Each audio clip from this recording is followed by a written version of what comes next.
giving name to your child, you can do either GP registration or you can apply for the registration of your child birth with the consul. Book 4th week appointment for the BCG injection for the identity card of your local country. Like for Pakistani, this identity card will be NICOP. Be able to apply for the passport of your child. That passport will not be a UK passport. Hello guys, Assalamu alaikum. My name is Dr. Faraz Ahmad. So today I'm gonna start another new series of videos for my immigrants colleagues. Either you are a doctor, nurse, student, whatever your status is. But if you are an immigrant and you are on any sort of visa, this series is very important for you.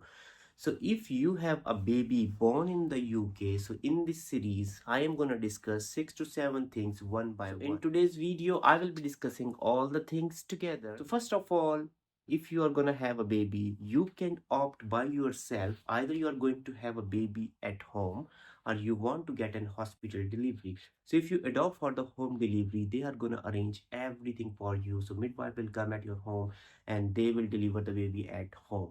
After the delivery of the baby, either it was home or the hospital. If it was a home delivery, you have to go hospital to be assessed by a doctor, and your child or your kid, your baby will be assessed by a doctor as well.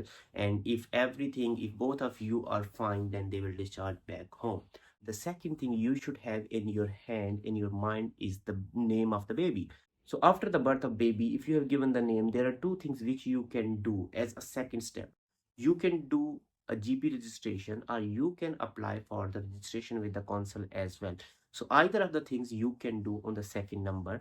For example, let's go for the GP registration first. So what you have to do, as the delivery of the baby will be reported to the mother GP, so your GP surgery will send you a message or they may call you, do you want to register your newborn with us or not?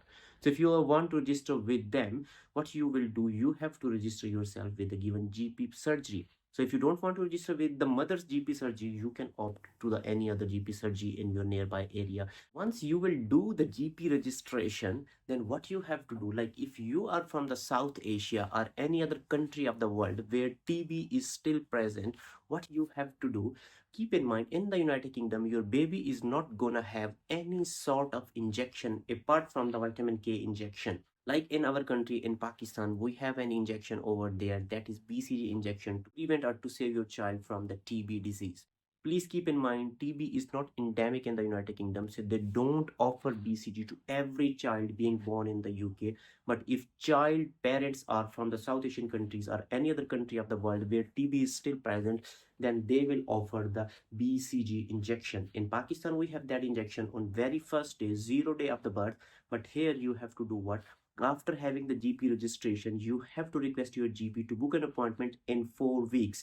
So your child will get the BCG injection, the TB vaccine, on the 4th week of the child birth. And you have to book another appointment on the 8th week, and on the 8th week your child will receive the first vaccination. Okay, so this is very important point. So after the GP registration, you need another important document. Without this document, you can't do anything for your baby, and that document is birth registration. You have to register the birth of your baby with the consul wherever you are living. Like I am living in the Bedfordshire, so I have to register my baby with my consul, that is the consul of the Bedfordshire, and that consul name is Bedford Borough Consul. So I have to register my baby with the consul of the Bedfordshire, that is Bedford Borough Consul. Okay, so these are the important points. So I will discuss in the next video how to register your baby with the consul of your given area. Please keep in mind, this registration is very important, because only after the registration you will be able to get a birth registration certificate or the birth certificate of your baby. You can't get the birth certificate of your baby from the hospital. This is important. Keep in mind, you can't get from the hospital like in Pakistan. Wherever your kid is going to born, you can get that certificate from the hospital. But no, here you have to register with the consul first, and then consul will be able to give you the birth certificate. And yes, please keep in mind, when you're going for the registration, you have to apply for the birth certificate. Like if you have just taken the appointment for the birth registration but you haven't applied for the birth certificate, you will not be able to get a birth certificate.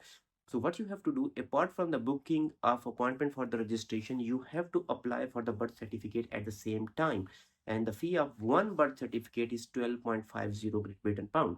So now you have received the birth certificate. You will get the birth certificate on the same day when you have the appointment with the consul to register your baby.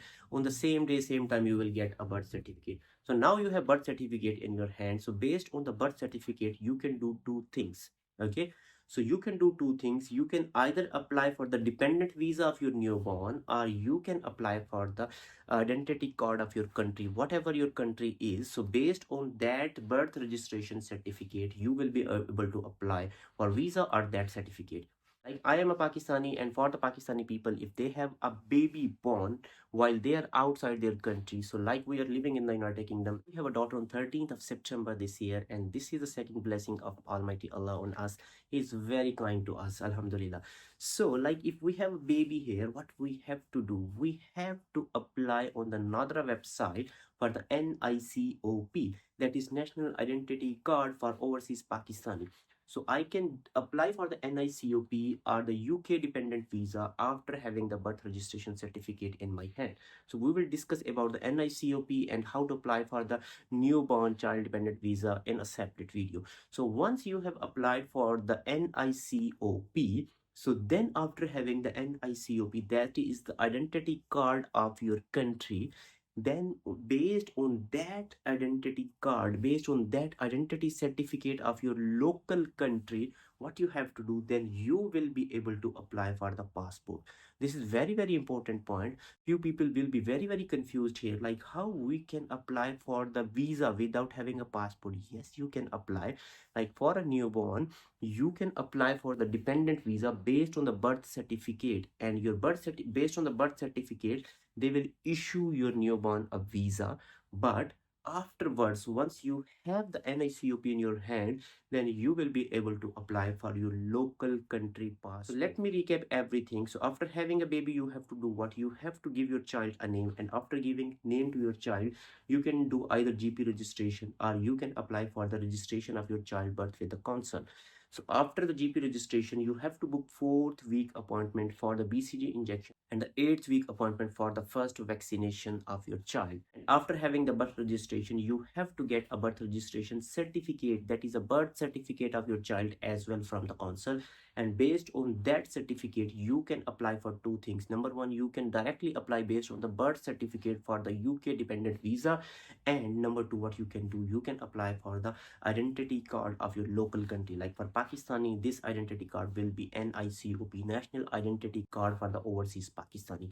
So after having the NICOP, or after having the local card of your country, then you will be able to apply for the passport of your child. That passport will not be a UK passport, because you're still on the visa of this country. You are not on ILR, you are not a passport holder of this country. That passport will be from your back home. Okay, so these are the important points which I was trying to discuss in this video. If you have any questions, please ask me in the comment box. You can follow me or direct message me on Instagram as well. And yes, all these 6 and 7 videos will be coming in next few days on the same playlist, on the same channel. Thank you very much.